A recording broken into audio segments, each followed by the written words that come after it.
suis Jean-Luc Romero-Michel, président d'honneur de l'ADMD et aujourd'hui je suis heureux de recevoir pour ce talk du lundi Daniel Simonet.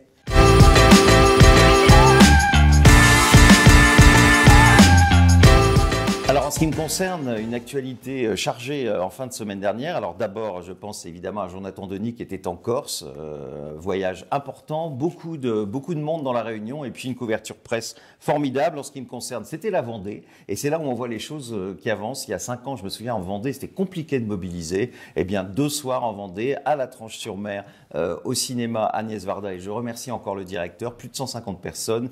Et puis à La Roche-sur-Yon, une centaine de personnes. Un petit salut à Maryse et à toute l'équipe de la Vendée qui s'est particulièrement mobilisée. Et puis cette semaine, un moment important puisque je participerai à une table ronde de l'Ordre des médecins.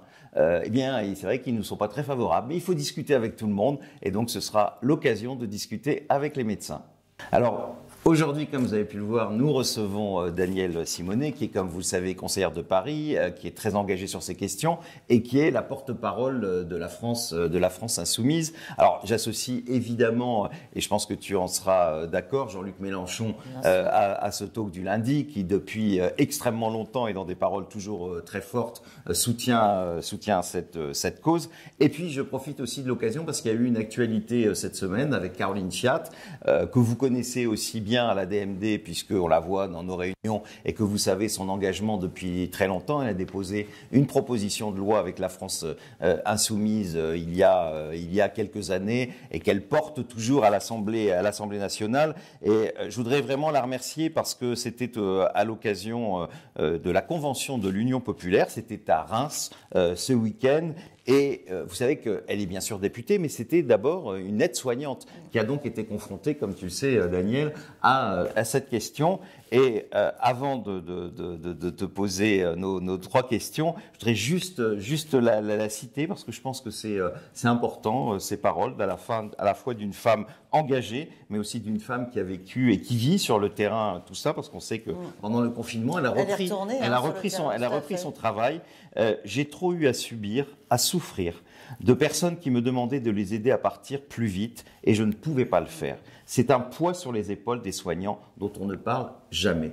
Alors justement, Daniel, qu'est-ce qui, on te connaît dans ce combat-là, tu es toujours présente souvent le 2 novembre, d'ailleurs, qui est la journée mondiale pour le droit de mourir dans la dignité. Qu'est-ce qui t'a motivé dans ce combat, particulièrement toi qui es une grande militante des droits humains? Alors déjà, c'est la DMD qui m'a poussé à me poser la question de ce sujet-là. C'est important de le reconnaître et donc de saluer déjà le travail que vous faites. J'ai pas eu dans mon histoire personnelle été confrontée immédiatement à cette problématique-là. Et quand l'ADMD m'a interpellée en fait sur ce sujet par le débat que vous portiez, moi ça a tout de suite réveillé mes convictions féministes.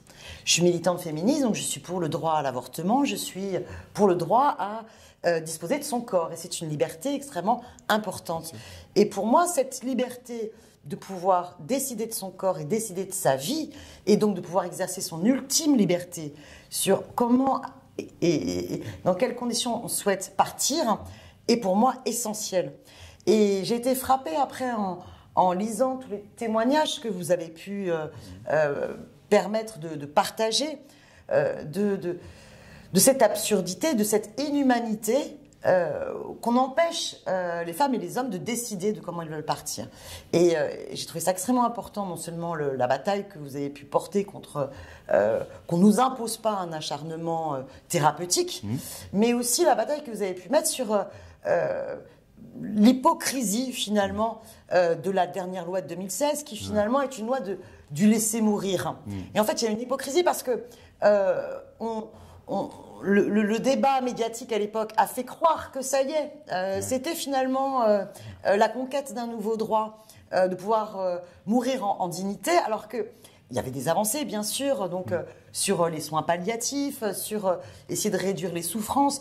Mais je veux dire, quand on arrête de t'alimenter, parce que c'est ça, on arrête de t'alimenter, on arrête de t'hydrater, donc Ça peut prendre beaucoup de temps, je crois plusieurs semaines. Parfois, je te faisais visiter tout à l'heure les locaux, tu as pu aller voir ADMD Écoute, où on a des bénévoles qui répondent au téléphone, et on a tous les jours des gens qui nous racontent la fin de leurs proches. Ça dure parfois 3 semaines. 3 semaines sans s'alimenter, sans s'hydrater, quelque chose d'atroce. Et qu'est-ce qu'il en est? Et de la souffrance de la personne, et puis des proches. La souffrance des proches, et comme le dit Caroline, la souffrance des soignants. Bien sûr. Et pour moi, j'y vois aussi donc une hypocrisie aussi sur notre conception du rôle de la médecine, qui réveille aussi d'autres combats féministes. Parce que tu vois, en ce moment, je suis engagée contre les violences gynécologiques et obstétricales. Et beaucoup de femmes, en fait, témoignent, victimes de ces violences, qu'elles ont le sentiment que quand elles arrivent dans l'examen gynécologique, pas avec tous les gynécologues, bien évidemment, mais elles ont le sentiment que tout d'un coup, elles sont réduites à un corps. Et qu'on ne prend plus en compte qu'elles sont une personne humaine. Et que la question du consentement doit sans cesse leur être posée. Et cette question de la liberté sur notre corps est une question de droit humain fondamental. Et qui plus est, elle revient complètement sur la fin de vie. Ma mort m'appartient. Ma mort m'appartient. Alors c'est plus un combat féministe parce que hommes et femmes. On s'en inspire beaucoup. Voilà. On s'en inspire mais beaucoup. Je veux dire, pour moi, il y a bien une continuité. Voilà, être maître de soi-même dans ces dernières heures. Pour nous, eh bien, le droit à disposer son corps donc, doit y figurer.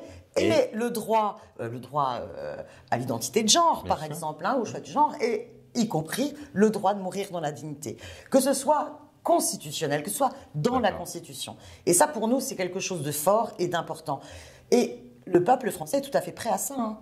Parce que grâce à vous, on a pu voir les campagnes que vous avez pu faire, mais aussi les sondages que vous avez pu commander, qui montrent qu'on a une écrasante majorité. Je veux dire, un sondage à 93% de la population, 93% de la population favorable, franchement, ça prouve bien que le peuple est totalement prêt. Merci, cher Daniel. On pourrait parler des heures, mais pourquoi est-ce que les gens ne le font pas? Oui. Au moins une petite phrase là-dessus, parce que ça rejoint aussi mes convictions et mes convictions laïques. Je pense que la classe politique est dans une lâcheté de ne pas respecter ce droit parce qu'elle, finalement, elle intériorise que les religions y seraient opposées.